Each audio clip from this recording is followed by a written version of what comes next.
Hi ladies, it's me. Please excuse the way I look. I am really sick today. Um, no, I'm not hoarse from a cold. I'm actually hoarse from throwing up violently last night. Um, I woke up around maybe 2 a.m.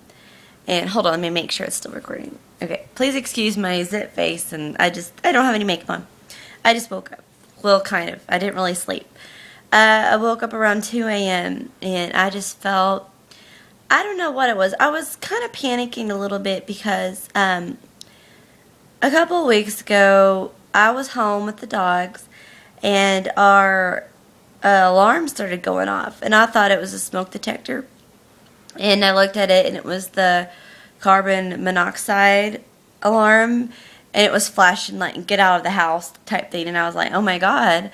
And I thought it was a battery that was dying, so I changed the batteries out, and it was still doing it. And I almost, because it was really annoying and I was just watching a movie, I almost just took the batteries out of it and left it. And thank god I didn't do that. But I put the batteries back in, or the new ones, and it just like went crazy. So I got the dogs out, and all day I was feeling nauseous and just, I didn't feel right that day. And I was having a hard time breathing. Excuse me. So we called our, I can't even think, gas company, and he came and he, did the test in here, and it was like off the charts, high carbon monoxide. And he said that it was very dangerous, and if we had stayed there for a couple more hours, we could have been dead. Or he said we could have, died in our sleep, something that serious. And my dog was even acting funny. So just, to give you guys a warning about that, please make sure that you have a carbon monoxide detector in your house, because he was telling me about how it's more important to have that than a smoke alarm in some ways, because it's, carbon monoxide is kind of known as the silent killer, and a lot of people die from it. So it's kind of scary because you can't really see it or smell it or anything, and it's really hard to tell. But it came from our heater because apparently our maintenance guy came to try to change the filter, and he didn't put the lid back on it properly, and apparently that can cause carbon monoxide. So ever since then, I've been kind of paranoid about it happening again. And last night I woke up in the middle of the night and I couldn't breathe. Like, I had a hard time breathing, and I was panicking, thinking, oh my god, we're being poisoned.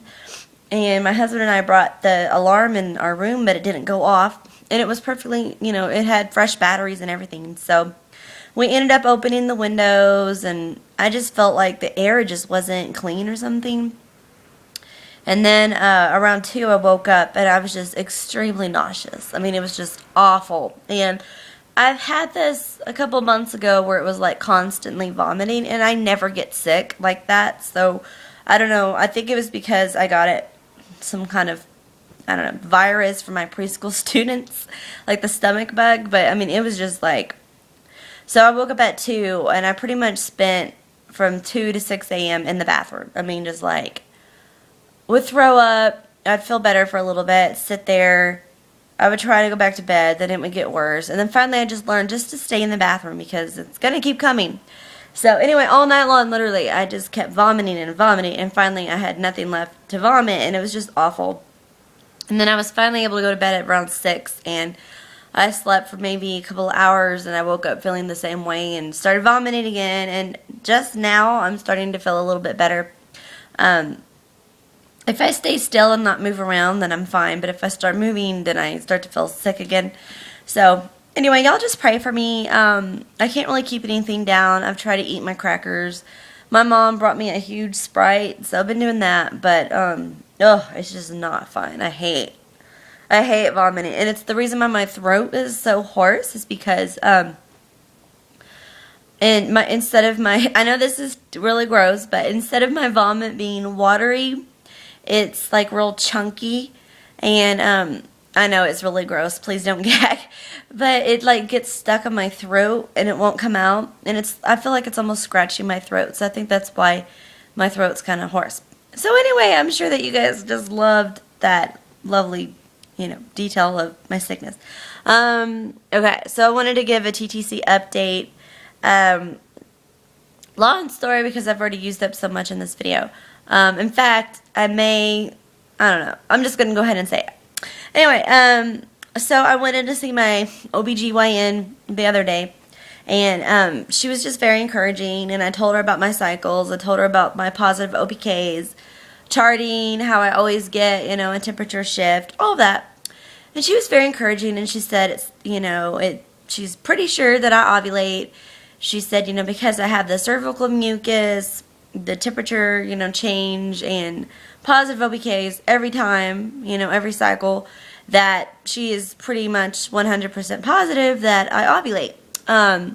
She said I have a normal cycle, I have a 12-day luteal phase, and she said that that was perfectly fine. Anyway, then she did a pelvic exam, and she said that everything looked great. So the next step we're going to do, since we've tried for pretty much almost a year, my husband is scheduled to see a urologist. So he's going to get a semen analysis done April 13th. So I think he's a little bit nervous. The other day he was watching YouTube videos about what to expect at a semen analysis. But I really appreciate him being willing to do that, because I know some guys think it's just their wife's problem, and they're not willing to go get checked. So I really appreciate him being willing to do that. So we have that, and she said that nowadays it's a pretty easy fix if he has a low sperm count, or quantity, whatever. So she was just very encouraging, and she said that, there's different things they can do for him to help achieve pregnancy. And she said if he comes back normal, then they would do more checks. They would check me out more thoroughly, but she's still pretty sure that I'm okay. So anyway, and she also drew my blood. She did a progesterone check. I haven't heard back from that yet, but we will see. So anyway, I'm going to upload another video in a little bit, so be looking for it. And I'm sorry this one was so long. I can't even talk. All right, bye guys.